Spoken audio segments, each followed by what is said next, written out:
الحمد لله رب العالمين والصلاة والسلام على من وجبت له النبوة وعلى آله وأصحابه أجمعين. أما بعد، قال الله عز وجل في القرآن المجيد والفرقان الحميد: ونزلنا عليك الكتاب تبيانا لكل شيء وهدى ورحمة وبشرى للمسلمين. وقال في موضع آخر: هدى للناس وبينات من الهدى والفرقان. Dear audience and respected judges, the topic of my today's talk is the Holy Quran.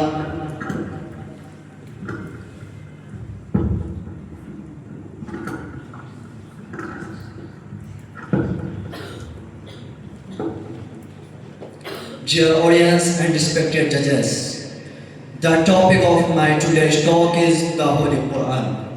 It is the most important topic of Islam. May Allah give me tawfiq to speak right and enable us to follow the right path of Islam. Ameen. Dear fellows, the Arabic word Quran is related to the word Qara. It means to read or recite. The Quran is the most sacred book in the world. It is the book of Allah. It is the speech of Allah. It was revealed through Hazrat Jibreel alayhi salam to the last Prophet Muhammad sallallahu alayhi wasallam. The Quran was revealed within the period of 23 years in Mecca and Medina.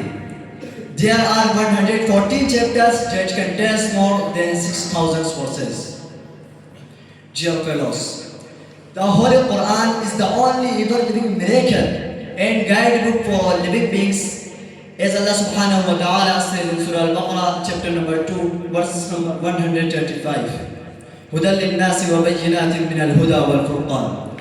As guidance for mankind and as clear signs, this holy book shows the right path and distinguishes between right and wrong. But many people mistakenly think that Islam is a new religion and the Prophet Muhammad sallallahu alayhi wasallam is the founder of Islam and Quran is only for Muslims. But the reality is not like this, because Allah is our creator. He has created all of us and He wants us to follow the right path. For this purpose He sent down many messengers and prophets to guide the mankind. To every prophet and messenger Allah revealed books or divine scripture. Dear audience, the major divine books are four. First, the Torah was revealed to Sayyidina Musa alayhi salam. The second, Zabur, was revealed to Sayyidina Dawud alayhi salam. The third, Injil, which was revealed to Sayyidina Isa alayhi salam. The fourth is the Holy Quran, which was revealed to Sayyidina Muhammad Mustafa sallallahu alayhi wa sallam.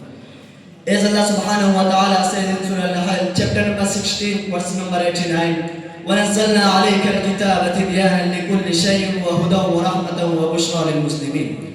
And we have given to you the book, an exposition of everything, and guidance and mercy and delight for the Muslims. Dear audience, the subject of Quran is human beings. Its purpose is to guide them and lead them out of darkness of evil into the light of truth. It's full of blessing. A person who recites a letter from the Holy Quran is rewarded 10 times over it.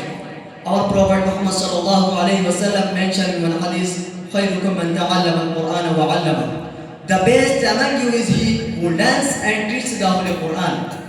In another hadith, our Prophet Muhammad sallallahu alayhi wa sallam said on the occasion of Hajjatul Wida, I live here among you the book of Allah. If you get hold of it firmly, you will never deviate. As Allah subhanahu wa ta'ala said in Surah Hijr, verse number 9, إِنَّا نَحْنُ نَزَّلْنَا الذِّكْرَ وَإِنَّا لَهُ لَحَافِظُونَ. Certainly we have sent down the message, we will assuredly protect from corruption. Dear audience, now I would like to conclude my talk praying that may Allah subhanahu wa ta'ala guide all of us to His right path and give us opportunity to serve the Holy Quran and Islam. Ameen wa akhir da'wana alhamdulillahi rabbil alameen.